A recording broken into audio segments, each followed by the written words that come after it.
Awesome. Okay. Hi, everyone. Welcome to High Thrive Live. I'm Heather Cho, our mindset expert here at High Thrive Coaching, and I'm here with Mark Johnston, who is our Hello. marriage expert and coach. So we have a really, I'm going to call it a fun topic, but it's also a very sensitive and sacred one. I'm actually really excited to talk about this, this sex drive mismatch. And the reason why this one came up, it was just brought up several times by several different people in the group this week. So we really wanted to serve you and give you some solutions here on what happens when your physical intimacy needs do not match your spouse's. And we're going to kind of look at this from two different angles. First, we're going to look at it from a healthy relationship standpoint. Healthy meaning that there aren't any major crises. You're both very committed. Things are going really well. For the most part, 80-90% of the time, things are going really good. And maybe things are just a little bit lacking in this one area. And then we're going to look at it from a maybe not so healthy perspective, if there are more challenges going on, because the same things don't apply. Right, Mark? Absolutely. Yeah, the rules are always different depending on where the couple is at. So, yeah. Absolutely. So, first of all, I'm just going to be really open and honest. I believe that physical intimacy is very misunderstood in the world, and that sex is a beautiful, sacred part of a relationship that is only to be shared between a husband and a wife within the bounds of matrimony. And I feel like a lot of the trouble, because of our culture and expectations, and honestly, just how what's the word? I don't know, commonplace sex is made to seem, or how kind of degraded it can be, that can create a lot of different expectations for people and a lot of different problems. And we all have different backgrounds. So when we come into a relationship, it's kind of hard to meet on equal ground in almost anything, but especially this specific topic. So we want to get some solutions on what to do here and how to have a relationship where you both feel very fulfilled and have a really healthy sex life that meets both of your needs. So I guess if you have a question, I see a couple of you are watching, go ahead and say hi. Let us know that you're there. We always appreciate the thumbs up. Let us know that you're hearing us loud and clear. And we'll just kind of dive into this. We did get a couple questions, but again, first, we just want to talk about that healthy relationship and if your sex drive does not meet your partner's. So Mark, do you have anything right off the bat that you want to kind of just dive right in here with? Sure. I mean, this is, we like to say sometimes that there's always like a specific solution or a specific thing to look at when this is going on, but really that's almost never the case. And so even in a healthy relationship, there could be a lot of different things that could contribute to a mismatch in sex drive. Like Heather is mentioning, with some things going on just in society, people come to a marriage almost with different expectations. I mean, so that could be one aspect. There's certainly other things that could affect a person's sex drive that would be outside of a relationship. Things like depression, side effects of medication, any sort of addiction like alcoholism, just hormonal problems, stress. We could just name a laundry list of things that are going to get in the way. And frankly, the way a lot of people are wired is if there are if there's other things preoccupying their mind, usually sex can be on the bottom of the list of needs. Now, I don't like to attribute, I don't really buy into a lot of gender stereotypes. But one thing that I do frequently see, and this might not be the case for every man or every woman, but I do see a lot of the time that men come into a relationship and they want to connect. And one of the ways that they feel like they can connect is through sex. On the other hand, a lot of women describe it almost coming from the other angle. They want to feel connected, and then as a result, are in the mood for sex. And so this is another mismatch that frequently happens. And so even in this case, this is why we have that kind of stereotype, I think, where, the wife will say, okay, I'm too tired right now, or I have a headache, or I have, coming up with excuses because they want to feel all that connection. They want to have all those good feelings, and then they'll be much more excited about it. Now, like I said, this might not be the case in every relationship, but it's something that I've seen quite frequently, and it could be flip-flopped. It could be that the man wants that connection first and then is interested in sex. But either way, there's lots of things that can get in the way of having a healthy and enjoyable sex life, even in marriage. And so usually when I'm just assessing what's going on, some of the things that I'm looking for specifically, and this is going to be whether the relationship is healthy or unhealthy, I'm looking for a few things, especially when sex drive is low. I'm looking at how intimate and connected a couple is.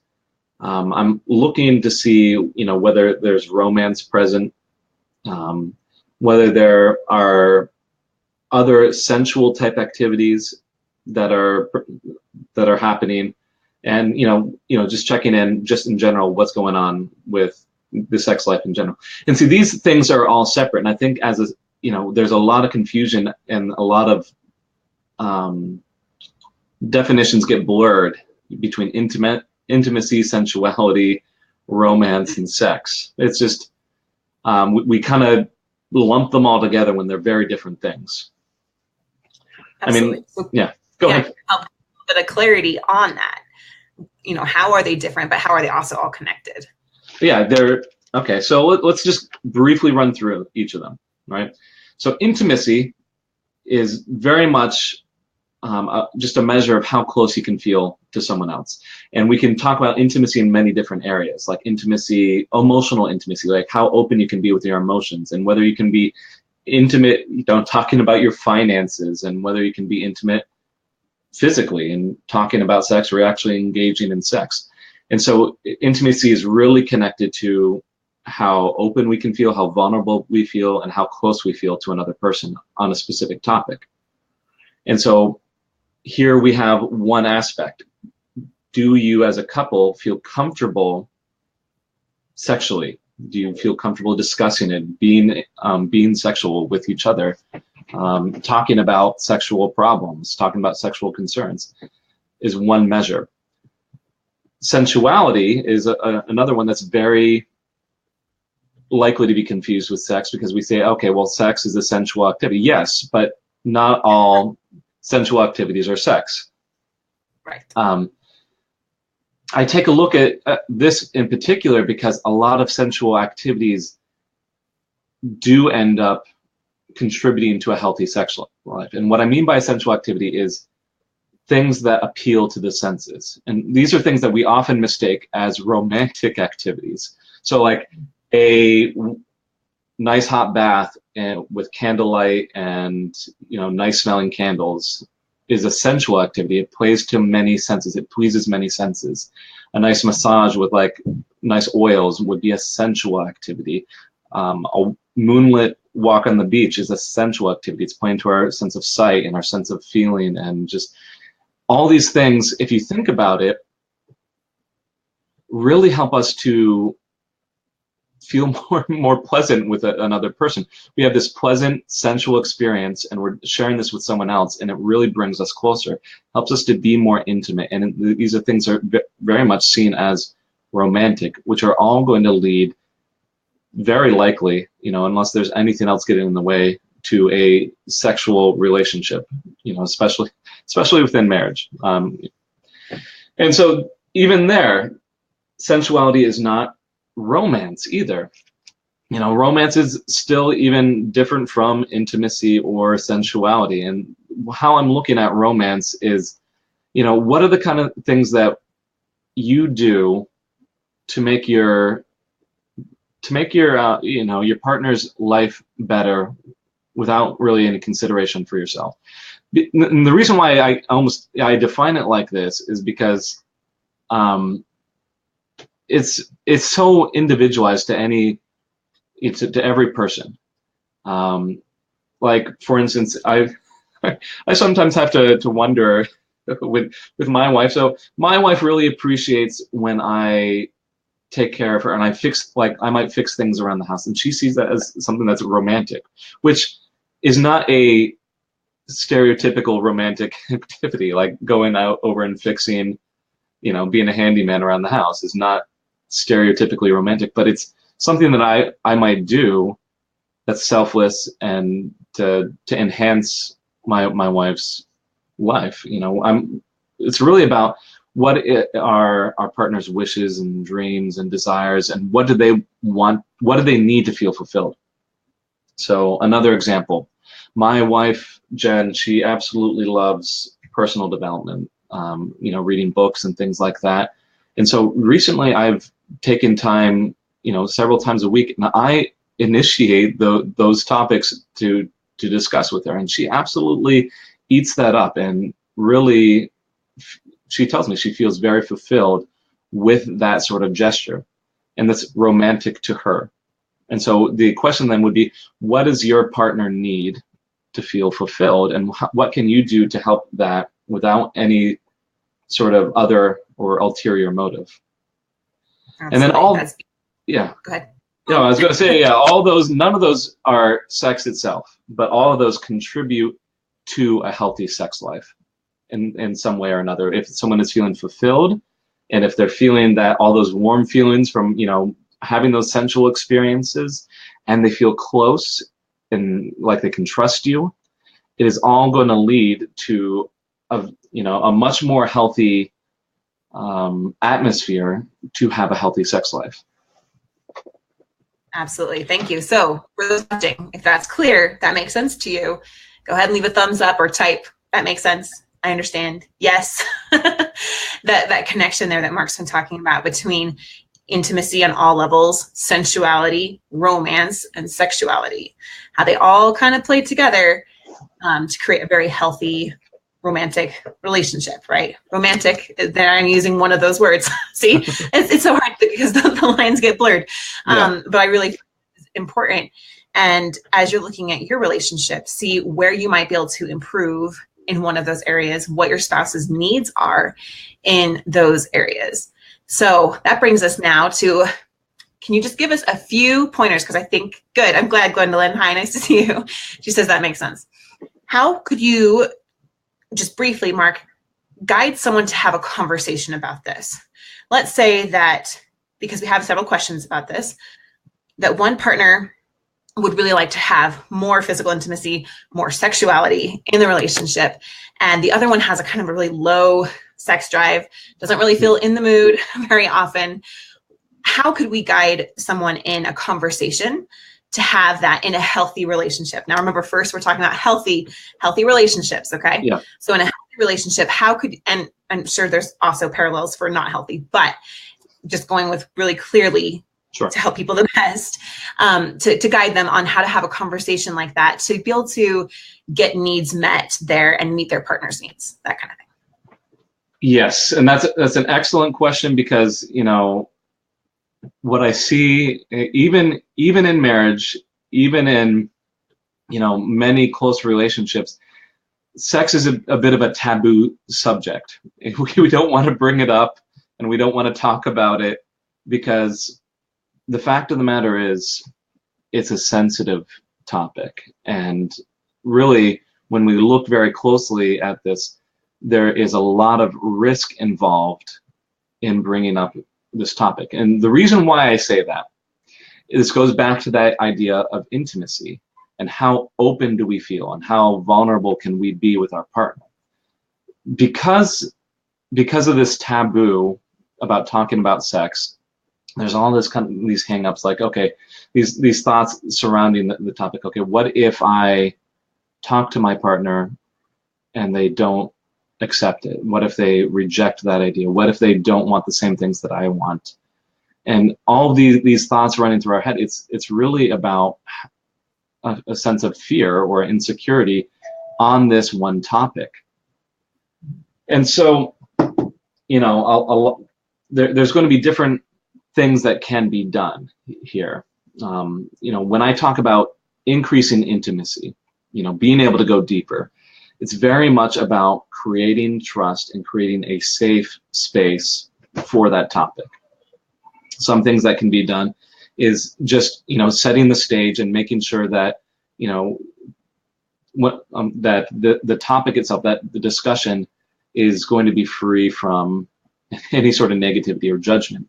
I mean, so you can set the stage, and there's things that you can do for that. Another thing that can be done is it's going to be a little bit about taking risks, emotional risks, and actually communicating desires, and trying to bring these concerns up with your spouse. At the same time, you don't want to I'm going to be coming at this from multiple angles and giving you several little pieces of advice here. At the same time, when you're bringing up these topics of sex, you don't want it to be all about negativity. You don't want to just to bring it up as a complaint, because what does that do is it does not create that safe space. So if I had to hammer home any one point, is if you want to talk about sex, if you want to actually be able to bring up some concerns and have a healthy discussion, you need to build up safety on that topic. You need to build up intimacy on that topic, and a lot of that is going to be about just addressing it right, without any hesitation, without any fear, and just being very adult and forward about it. Yep, awesome, very good. All right, now let's dive into what if things aren't healthy in the relationship, and this idea of having mismatched sex drives and mismatched maybe physical intimacy needs. Let's just dive into one of our questions, Mark. Sure. So it says, my wife's sex drive is not what it used to be. She says it is hard for her to get in the mood, just what we were talking about. But when we do have it, it's great. We both enjoy it. He says, we've talked about it several times. She just tells me it's hard to get in the mood. And he says, we go to bed kind of late, and that might be a factor as well. I also think that some days she feels like she doesn't love me, but does things during the day that tells me differently. So it's very confusing, he says. So, yeah. So, I mean, even right here, it almost sounds like this isn't in a completely unhealthy space. I mean, but there is, to be quite frank, this situation sounds like it's on this downhill curve of when I'm looking at the health of a relationship, we see in the beginning it's very positive and it gets better and better, and a lot of relationships will plateau, and then as they'll start to decline. It sounds like it's on the decline, simply for a few reasons. I mean, the fact that he doesn't feel love anymore, he's confused about whether there's still any care there, is just a big red flag for me. But that's besides the point. With the specifically this mismatch in sex here, I very much think that it is what we were just talking about. There seems to be some things getting in the way of actually being able to be more of a match. One, I mean, he points out right away that they go to bed very late. People, if you're tired, if there's a lot of fatigue, if there's stress, people are just simply not going to be as much in the mood. And we see that stereotype again. He is looking at sex as a comforting and connecting activity, and I'm very likely wanting that comfort and connection first before getting into sex. And the very same thing happens many times. Like he says, she's not in the mood, but when they engage in sex, it's fine. And yes, that's the way that's going to be. But some ways we can get past that would be, let's eliminate some of these obstacles. If it means scheduling sex, it might mean that. So in other words, if you keep going to bed late and that's getting in the way of sex, then put it into your schedule earlier. And some people might scoff a little bit about that, like, okay, I'm going to put it into my schedule, then it's not spontaneous. But would you rather have spontaneous and infrequent sex, or would you rather have planned and more frequent sex? And there's a little bit of a toss-up. I think many people would rather have the frequency. I'm going to touch on that real quick, because when I first heard that, I was a little disenchanted by that idea as well, because we have this, I guess, stereotype or whatever. I'm not really sure why we have this idea that sex always has to be like spontaneous and full of passion, and so scheduling it, like literally like blocking off time, seems like it's going to make things more stagnant. However, there's actually research that shows that the opposite is true. And men, you might want to listen up to this, and women too. But if you know that, say at 9 o'clock tonight, you guys are going to be making love, a woman specifically will start to think about that throughout the day. And that will make her more excited about it, more ready for it, and it won't be like sprung on her. You won't have to face the rejection, the whole scenario. How many of us have ever been rejected in our advances to our partner? I think probably all of us can say at some time that's happened, and that doesn't feel good. So actually coming together, working as a team to say, when is the best time for us to be intimate? When's the best time for you? Is it Saturday morning? Like you have to make it work in your life and make it a priority, because it is an important part of your relationship. It is an important part of bonding. So I am a full advocate of making sure you schedule it. That way you're showing your commitment to each other and showing that you're making this a priority. It is important to both of you. And again, it just takes some of the pressure off of the whole like advancing, rejecting, that dynamic that goes on, because you're both on the same page. And when you're both on the same page, things happen really much more smoothly. So keep going, Mark. You're doing great. No, yeah, exactly what Heather said. Scheduling it might seem odd, but there's a lot of anticipation that happens, a lot of excitement that gets built up, and then it's not the case. It actually can really enhance a couple's sex life just simply by making it right there. Everything that Heather said, absolutely right. So, just looking at this, I think we covered everything as far as this question goes. We need to eliminate some obstacles. I would suggest scheduling out sex, and even going back to some of the things that we talked about earlier. If she is less in the mood, even still, put in some of those sensual activities. Build some of those in. I would even start off building in sensual activities without expectation for sex, and I'm gonna make a wager that would really, oddly enough, without the anticipation of sex, increase the frequency of sex. I would agree. Here's a quick question from Tracy. She says, or he, I'm not sure, Tracy, sorry. But Tracy, what role does alcoholism have on sex drive? So here again, this is one of maybe the more unhealthy aspects of a relationship. So what role does alcoholism have on a sex drive? Well, let's look at it from a couple different angles. First, strictly from a physical angle, alcohol is a depressant, right? What it specifically does is all this front area of your brain, it affects that. So your judgment and your patience and all your ability, it affects all those things, and it just kind of brings it down a little bit. As a depressant, it's going to physically get in the way of sex. For men, just to be quite frank, it very well might the men might have trouble maintaining an erection if alcohol is a constant problem, if they're actively drunk, especially in older age. Maybe when they're young, it's not much of a deal, but as people age, that becomes more and more of a problem when alcohol is involved. Beyond that, beyond the physical things, beyond being, maybe a little bit more tired at times, or a little bit more, not being aware of your partner's needs as much when you're drunk, there is also just the label there, alcoholism. I imagine with Tracy asking about alcoholism, this is not a pleasant topic in their relationship. I imagine there's a lot of tension.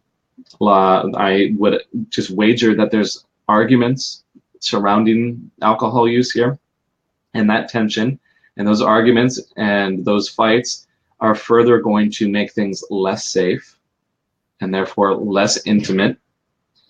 There's going to be less connection and therefore less sex. Absolutely. It. All right, last question, unless anyone else has one they want to throw in real fast. This is from a woman anonymously, but my husband always had a very low sex drive, but now he has none and doesn't want to talk about it or see anyone about it. I'm assuming seeing means getting professional or medical help.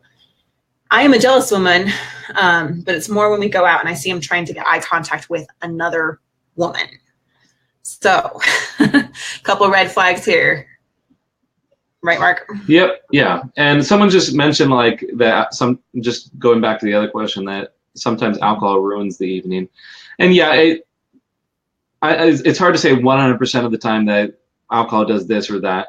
Like I said, alcohol lowers our judgment, and so sometimes it can lower inhibitions, and sometimes that might mean, less obstacles in the way of sex. But in general, especially if it's a problem, and this is why personally I don't drink, is because there is so many potentials for problems with it. But yes, alcohol, like this other person commented, can ruin an evening, even though at times it might, people perceive it might enhance the evening. But anyways, the other question. You get drunk and then you make love, you have sex, and that just doesn't always the way it plays out in the movies. So back to this. Yes, the husband has a low sex drive, but he's eyeing other women. Mm-hmm. I would say, like Heather said, there are red flags here. The fact, one, that she's saying she's a jealous woman, tells me that there's some problems going on. If everything were comfortable and trusting, and if the relationship really felt secure, there really wouldn't be any need to feel jealous. So something going on there. Number two, here he is, she's saying that he's eyeing other women. If everything were, if he was feeling completely fulfilled and completely happy, and there wasn't anything else needed beyond the relationship, there wouldn't really be any other need there. Now, that doesn't imply necessarily that this woman is at fault for him eyeing other women. He might be contributing to his own, lack of fulfillment within the relationship. But what I'm saying there is that is a red flag, saying that there's something wrong in the relationship. Now, with a very low sex drive, we already have some red flags here that are probably getting in the way. I'm just going to have to make some guesses here, just based on the brevity of the question. But when she's saying that she admits that she's a jealous woman, I'm wondering whether there's a lot of complaints, whether there's a lot of arguments, whether there's a lot of tension in that relationship, which are all going to get in the way of a healthy sex life in the marriage. I just think that in that case, all these other things are probably getting in the way. Now, let's say that we eliminate that jealousy, and we eliminate the tension, and we eliminate him eyeing other women, and there was still a low sex drive. Then I'm guessing that there's still other things getting in the way, and I would guess that it's something more physical in that case. But in this specific question, I do think that there's probably some relationship issues that are preventing there from being a really high sex drive. Even men, a lot of women have this stereotype that men are just always going to want sex, right? No matter what. It doesn't matter if I don't know how this comes about, but I see some cases where women might put down their husbands and complain a lot and be generally very negative towards them, and then wonder why their husband doesn't want to have sex, because obviously men should want sex all the time. It's just that's not the case. Just as much as I was saying earlier, that women want to feel that connection first. In many ways, men aren't going to just want to have sex with anyone, or in any situation. They're going to want to feel some of that connection. They're going to want to feel some of that intimacy. And I would wager that if there are men that would just have sex with anyone or under any circumstances, that is probably a greater sign of disease or lack of health in that individual. Right. So I think what's really important to note here is that sometimes what seems like the biggest issue, which is sex drive mismatch, is actually a symptom of a deeper issue. Wouldn't you agree, Mark? That's kind of Yes. what we're getting at here. There's some barriers that are getting in the way. Sometimes we focus on this external thing or this one aspect of a relationship because we think it should be a certain way. And we think that's the problem. But in reality, there's something else that's going on. And it's usually that need mismatch. There are other barriers getting in the way. Sometimes they're medical, alcoholism, pornography, criticism, all of those things that are lowering that sense of connection, that sense of safety, that sense of trust in a relationship.